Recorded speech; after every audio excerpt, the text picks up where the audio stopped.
Bonsoir à vous les infos, justement on se retrouve pour la suite de la vidéo sur le fameux ancien PC gamer que j'ai.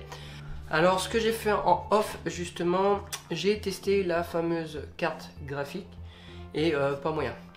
Bon, de toute façon on peut rien y faire, la carte graphique celle-là voilà c'est poubelle. Ça vaut pas le coup d'essayer de réparer ce genre de choses comme je disais sur la vidéo d'avant. Ce que j'ai fait en off par contre, alors j'ai mis des, je vous mettrai les images, j'ai mis des Colson justement sur le câblage, j'ai essayé de ranger ça plus proprement et j'ai installé sur celui-ci Windows 10. Alors bien sûr je vous montre pas comment faire parce qu'il y a déjà des vidéos sur le sujet, je pense que je ferai une vidéo à part pour expliquer comment créer une clé USB bootable, comment installer un système d'exploitation. Par contre ce qu'on va voir aujourd'hui justement, suite à l'installation, tout ça il a tourné pendant un bon moment, le PC avait tendance à friser. Alors je pense savoir d'où ça vient, je ne suis pas sûr, on va regarder ça ensemble. Mais comme j'ai testé justement le disque dur et que celui-ci est en bon état malgré 16 heures de fonctionnement, j'ai regardé, il n'est pas forcément chaud. Et je pense que ça peut venir justement du processeur. La pâte thermique n'a peut-être pas été changée depuis des années, c'est possible aussi. Dans ces cas-là, ce qu'on va faire, je vais vous mettre devant et on va changer justement, on va vérifier que la pâte thermique ne soit pas trop sèche. Et puis par la suite on va changer ça. Allez, je vous emmène directement au niveau de l'ordinateur et on changera, c'est parti. Alors ici on se retrouve avec le ventilateur, en dessous on a le ventirad et en dessous du ventirad on a le CPU. Alors ce qu'il faut savoir justement sur vos ordinateurs, il est bon de temps en temps de changer la pâte thermique parce qu'au fur et à mesure qu'on l'utilise, elle a tendance à sécher un petit peu. Dans ces cas-là, ce qu'on va faire, je vais l'enlever, on va regarder ça.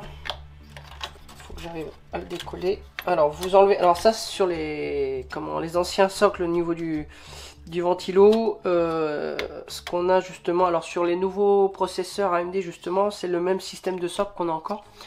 Voilà, ils se sont repris sur les anciens. Là normalement vous l'ouvrez, vous tirez à son opposé par là, comme ça celui-là je peux le relever et puis ça me permet de débloquer l'autre côté. Parfait. Voilà, une fois que ça c'est fait, on tire dessus si ça veut venir. Oula, effectivement, ça m'a l'air collé. Ah bah oui, c'était collé, oui, effectivement. Alors, je vais enlever son alimentation. Ah oui, ah, d'accord. Alors attendez, je vais faire un dézoom. Alors comme vous pouvez le voir, justement, il n'y a plus de pâte thermique du tout. C'est sec de chez sec. Et ce que vous pouvez voir ici aussi, alors fais-moi la mise au point. Voilà, ici vous voyez il y a toute une surface où il n'y a plus rien. Quand c'est comme ça, vous voyez, c'est sec de chez sec. Hein. Bon bah je pense que le problème vient d'ici, j'en suis pratiquement persuadé. Bon bah on va changer ça, on va nettoyer tout ça et puis on va voir ce que ça donne. Alors je vais enlever le processeur. Pour ce qui est du processeur, vous avez une petite flèche qui est ici. Alors là vous n'allez pas le voir, je vais vous le montrer après. Parce que j'ai le petit socle ici qui vous dérange. Mais je peux pas mettre mieux la caméra. Voilà. Sur le processeur, vous voyez ici, vous avez une petite flèche. Ce qui vous permet d'indiquer son sens. Et sur le socket c'est pareil. On a une petite flèche ici qui nous indique justement le positionnement et le sens du processeur. Alors ce qu'on va faire là, on va nettoyer le processeur et le support sous le ventirad et puis on va le réinstaller avec de la pâte thermique. Voilà. Alors sur le processeur, je vais quand même faire attention au niveau des pins parce qu'il ne faudrait pas les tordre. Parce que sur celle que j'avais justement du PC qui était à mon père, les pins étaient tordus, j'ai dû les remettre avec le microscope. Et ça, ce sera le sujet d'une des autres vidéos sur la restauration du PC. Voilà, alors pour vous dire que oui, effectivement, là c'est bien séco. Qu'est-ce que je suis content d'avoir cette petite lampe là que ma femme m'a donnée. Parce que j'ai pas de lumière déjà. Il va falloir que je change aussi la lumière du plafond. Trouver un truc mieux que ça. Parfait. Voilà. Bon, je vais aspirer de façon avec mon aspi tout à l'heure. Ce qu'on va faire, je vais aller chercher les cotons-tiges. J'avais piqué les cotons-tiges à ma femme, elle me les a repris, la brique. Hop. Alors bon, normalement je devrais prendre de l'alcool isodropylique. Je n'en ai pas, je prends de l'alcool modifié. Bon, hein, voilà. C'est pas non plus... Il y en a qui font ça à l'acétone. Hop, nickel. Après, il faut pas en mettre une tonne non plus, hein, c'est pas le but. Voilà.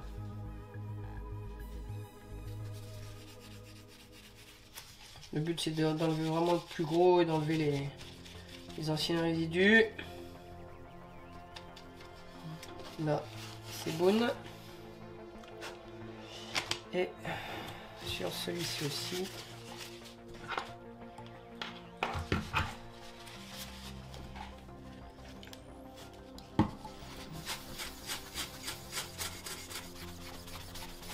Voilà, parfait. Ok. Bon, je vais nettoyer ça après correctement. Bon, allez, on va installer ça sur le PC. On va mettre la pâte, on va rebrancher tout ça et puis on va retester. Ok, alors on met ça. Normalement, ça rentre tout seul. Parfait. Nickel. Je prends de la pâte thermique.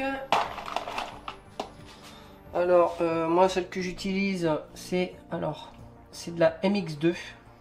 Voilà. De chez Arctic. Je vous mettrai, si vous voulez, un lien. De toute façon, je mets mes liens, justement, si vous avez besoin d'acheter le matériel que j'utilise. Alors, il n'y a pas besoin d'en mettre une tonne. Chacun ses techniques. Moi, je m'embête pas. Je mets ça en croix.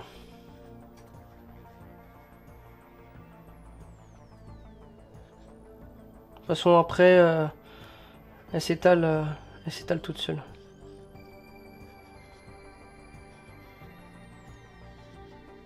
Voilà, c'est suffisant.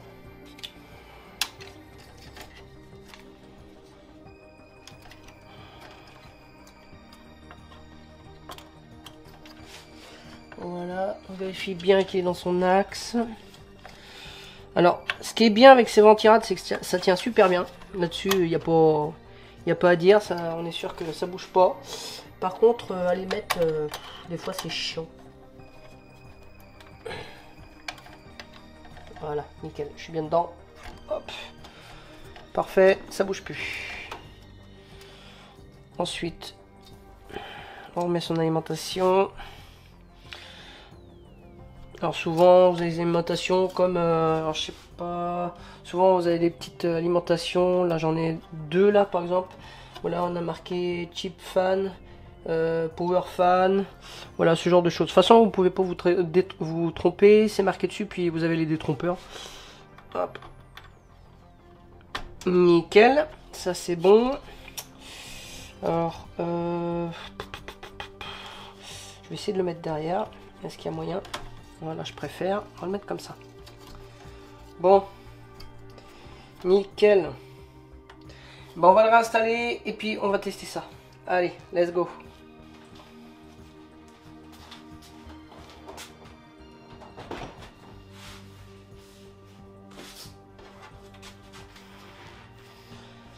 Ah, voilà.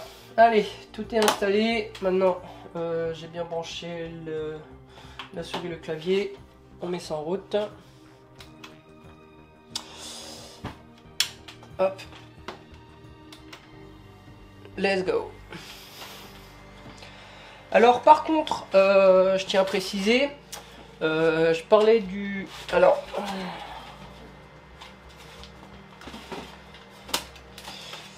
J'avais l'air con... Ah oui, alors si j'oublie de mettre... le branchement DVI, ça risque pas d'y avoir quelque chose à s'afficher. Je vais mettre ça. Parfait. Hop.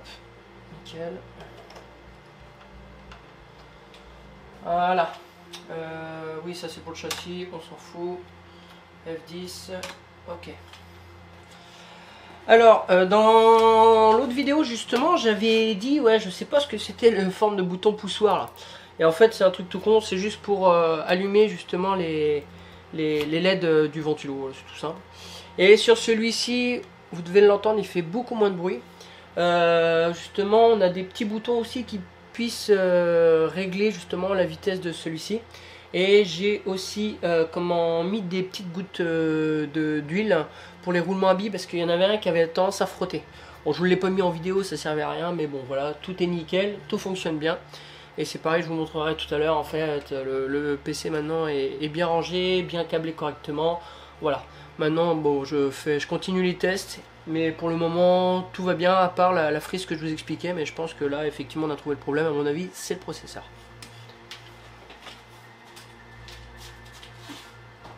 Voilà, il n'y a pas d'application en cours d'exécution. Très bien. Alors, on va aller voir un petit peu au niveau des processus. Bon, processeur 46, mémoire 30. Effectivement, je pense que le disque, de toute façon, il faudra le changer un moment ou un autre, parce que bon. Alors oui, j'avais pas expliqué. Mon collègue m'a dit de pas changer le disque. Il a pas envie de s'emmerder avec ça. C'est son choix. Voilà, ça va redescendre normalement. Après, bon bah voilà, tant qu'il fonctionne, c'est le principal. Ce qui me reste, c'est ah oui, alors contrôleur stockage de masse et un périphérique inconnue. Bon, il va pas me rester grand chose. Et une fois que tout ça sera fait, bon, je ferai une petite sauvegarde du PC et ce sera bon. Voilà.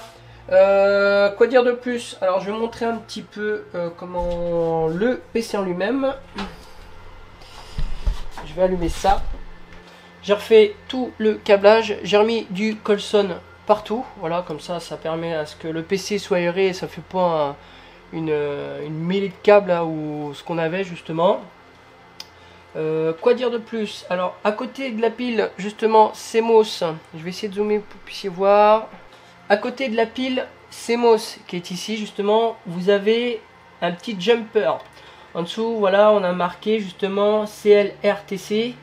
Et on a juste en dessous, il y a marqué 1, 2 normal et 2, 3. Quand on change justement les pins, ça marque un clear. Ça permet justement, c'est celle-ci qui permet de remettre la carte à 0 si besoin. Quand vous avez un problème, un mauvais réglage par exemple du BIOS, c'est par ici qu'il faut passer.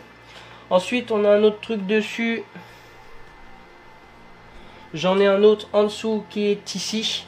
Celui-ci justement permet de contrôler s'il manque le châssis de l'ordinateur. En plus, c'est marqué dessus. Après, quoi dire de plus? Alors bon, c'est un processeur Athlon 2, on a 4 Go de RAM. Quoi dire? Alors la carte graphique que j'avais utilisée en test, je lui la laisse. Je vais pas m'emmerder, de toute façon j'en ai pas mal. Puis c'est des vieilles cartes, de toute façon je vais pas revendre ça. Pour l'alimentation, je vous avais parlé justement, c'est une alimentation qui évite tout ce qui est surtension, surintensité, ce genre de choses. Alors effectivement, je me suis référé un petit peu au niveau de la notice, c'est exactement ça. Ce sont des alimentations en bronze plus. Si un jour vous cherchez justement une alimentation, une bonne alimentation, référez-vous à une alimentation qui fait bronze plus. Et vous allez voir, c'est justement des alimentations qui évitent tout ce qui est surintensité, surtension. Voilà, c'est pour vraiment protéger votre carte mère. Vaut mieux faire un bon achat dans l'alimentation et puis de protéger tout le reste que de se retrouver avec par exemple une alimentation au niveau du 24 pins qui est là et le 4 pins qui est là aussi. Si ça crame la plupart du temps à faire réparer, c'est une catastrophe. Voilà, alors quoi dire de plus? Bon, il fonctionne très bien. Voilà, il tourne bien. Après, on peut toujours l'upgrader.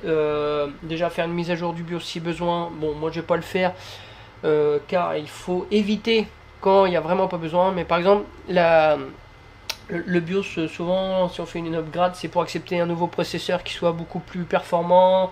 Ça peut aussi corriger justement des anomalies au niveau des périphes, ce genre de choses. Enfin bref.